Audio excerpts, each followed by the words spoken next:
آقا کریم نے ارشاد فرمایا جس نے استغفار کو لازم کر دیا تو اللہ تعالیٰ جل شانہ ہر غم سے، ہر مشکل سے، ہر تکلیف سے اس کے لیے کشادگی پیدا کر دے گا، ہر اذیت دور کر دے گا، اور ہر مشکل اور ہر پیچیدگی سے اس کے لیے راستہ پیدا کرے گا، اور اللہ تعالیٰ جل شانہ اس کو وہاں سے رزق دے گا جہاں اسے گمان بھی نہیں ہوگا۔ اللہ اکبر۔ حضرت انس رضی اللہ تعالیٰ عنہ سے ایک روایت سن لیجئے، کہتے ہیں کہ رسول کریم صلی اللہ علیہ وآلہ وسلم نے فرمایا کہ جس طرح تانبے کو، لوہے کو، دھاتوں کو زنگ لگتا ہے، اس طرح دلوں کو بھی زنگ لگتا ہے، اور فرمایا زنگ کو اتارنے کے لیے جو چیز بنائی گئی ہے وہ استغفار ہے۔ تو استغفار دلوں کا زنگ اتارتا ہے۔ قرآن مجید کی تلاوت، کثرت ذکر، موت کی تذکیر اور استغفار، یہ دلوں کا زنگ اتارتا ہے۔ اللہ اکبر۔ تو یہ آپ کے سامنے جو احادیث رکھی گئی ہیں، اللہ ہمیں ان سب پہ عمل کی توفیق عطا فرمائے۔ کثرت کے ساتھ لا الہ الا اللہ اپنے معمولات زندگی میں شامل کریں، یہ تجدید ایمان کا ذریعہ ہے۔ اسی طرح سبحان اللہ و بحمدہ یہ دن میں 100 مرتبہ اپنے معمولات میں شامل کر لیں۔ اگر سمندر کی جھاگ سے بھی زیادہ یا اس کے برابر بھی گناہ ہوئے تو یہ کلمات صرف 100 مرتبہ پڑھنے سے سارے گناہ بخش دیے جاتے ہیں۔ اسی طرح درود شریف کی کثرت، سورہ ملک کو یاد کرنا اور سورہ یاسین کی تلاوت کرنا 10 قرآن مجید پڑھنے کے ثواب کے برابر۔ تو یہ اتنا خزانہ آج کی اس نشست میں آپ کو دے دیا گیا ہے، اللہ آپ کو جزائے خیر عطا فرمائے۔ تو یہ یاد کر لیں ماہ صیام کے اندر، انشاءاللہ آپ کو بڑا نور نصیب ہوگا۔ بہت ساروں کو تو یاد ہوگی، اور جس کو نہیں ہے تو پڑھنا تو آج سے شروع کر دیں سورہ ملک روزانہ۔ لیکن باقی حضور کی جو آرزو تھی، حضور نے ایک تمنا کی ہے، حضور کے دل میں ایک خواہش تھی کہ اگر یہ ہو جائے تو امت کے بھلے کی بات ہے، تو فائدہ تو ہمارا ہوگا، خوش حضور ہو جائیں گے۔ اللہ اکبر۔ تو فرمایا کہ میری آرزو ہے کہ میرا ہر امتی سورہ ملک اپنے سینے میں سمو لے۔ اللہ سورہ ملک کا جمال بھی دے، اس کی تلاوت کا نور بھی نصیب فرمائے، صحت لفظی کے ساتھ اس کو پڑھنے کی، اس کو یاد کرنے کی توفیق نصیب فرمائے۔ وہ سینہ قبرستان کی طرح ہے جس میں قرآن کی کچھ آیات نہیں ہے، تو اس لیے اپنے سینے کو منور کریں، آباد رکھیں۔ اللہ آپ کو اپنی خاص عنایات نصیب کرے۔ آدمی بیوی کی اطاعت کرے گا لیکن ماں کی فرما برداری نہیں کرے گا، بیوی کی ڈیمانڈ پہ فوراً بھاگ کے جائے گا، لیکن ماں دوائی کا بھی کہہ رہی ہوگی تو ٹال مٹول کرتا رہے گا، کل پرسوں ہفتے گزر جائیں گے۔ ماں کے ساتھ جانا اس کو پسند نہیں ہوگا، ماں کی خدمت میں رہنا، اس کے پاس بیٹھنا اس کو پسند نہیں ہوگا۔ ماں دھکے سے بیٹیوں کو اپنے پاس بٹھائے گی لیکن بیٹھنا پسند نہیں ہوگا۔ وہ ادنا صدیقہ ہو وہ اقصا ابا ہو، دوستوں کے ساتھ بیٹھ کے گپ شپ لگانا مرغوب ہوگا، باپ کے ساتھ بیٹھنا پسند نہیں ہوگا۔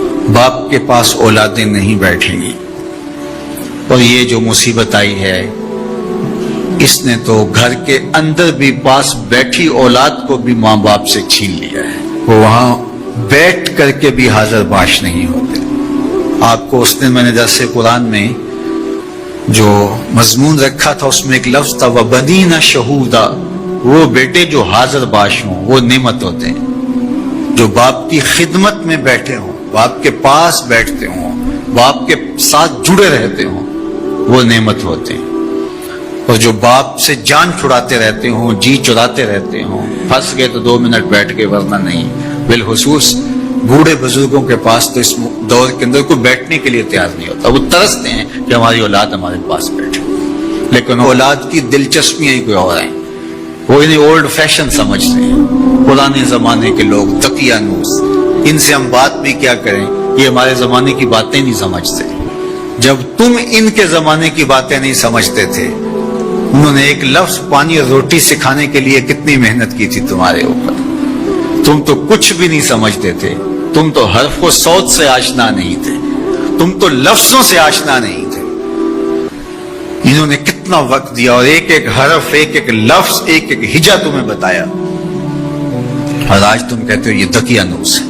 تو کہا یہ قرب قیامت کی علامت ہے کہ دوستوں کے پاس بیٹھنا مرغوب لگے گا، محبوب لگے گا، ماں باپ کی صحبت میں بیٹھنا اولاد کی تباہ میں نہیں ہوگا. وَصَادَ الْقَبِيلَةِ فَاسِقُهُمْ، اور قبیلے کا جو سردار ہے وہ فاسق و فاجر ہوگا. سرداری، قبیلے کا بڑا بننا، خاندان کا بڑا ہونا، یہ صلاحیت کی وجہ سے نہیں، تقوی کی بنیاد پر نہیں، یہ چالاکی، مکاری، فسق و فجور کی وجہ سے.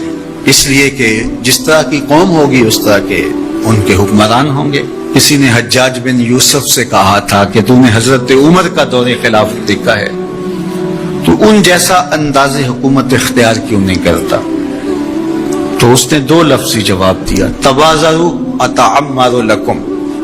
اس نے کہا تم ابو ذر غفاری بن جاؤ، میں عمر بن جاتا ہوں. جب رعایا ابو ذر غفاری جیسی ہوتی ہے تو حکمران عمر فاروق جیسے ہوتے ہیں.